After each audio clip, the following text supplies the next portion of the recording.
डायनासोरों की बहुत सी प्रजातियां विकसित हो चुकी थीं। सभी डायनासोर एक दूसरे को मार कर खाने वाले यानी मांसाहारी नहीं थे। कई प्रजातियां शाकाहारी भी थीं, जो पेड़ों की पत्तियां, झाड़ियां और हरी भरी घास खाकर अपना जीवन बिताती थीं। इन शाकाहारी डायनासोरों के लिए सबसे बड़ी चुनौती थी मांसाहारी डायनासोरों से अपनी और अपने बच्चों की रक्षा करना। उनके पास नुकीले दांत या तेज पंजे नहीं थे, इसलिए वे ताकत की जगह एकता, समझदारी और रणनीति पर भरोसा करते थे।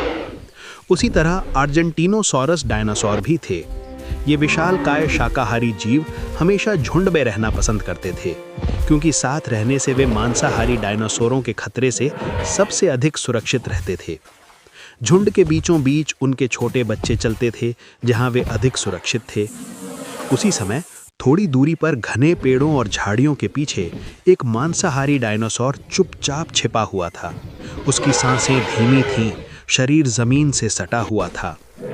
जब झुंड नदी के पास पानी पी रहा था और तभी एक विशाल डायनासोर मापुसॉरस ने कुछ डायनासोर पर हमला कर दिया।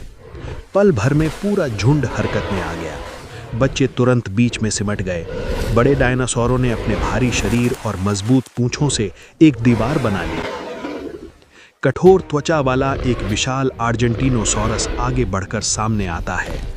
वो सीधे खतरे की दिशा में खड़ा होकर मापुसॉरस का सामना करता है। मापुसॉरस स्थिति को भांपते हुए वो धीरे धीरे पीछे हटता है और फिर जंगल की गहराई में भाग जाता है। शाम ढल चुकी थी। सभी आर्जेंटिनोसॉरस अब एक साथ एक ही दिशा में अपने सुरक्षित ठिकाने की ओर बढ़ने लगे।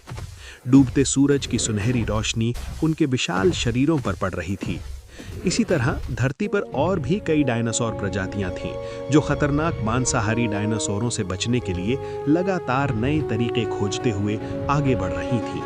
कोई झुंड बनाकर रहता था, तो कोई तेज दौड़ने की क्षमता पर निर्भर करता था।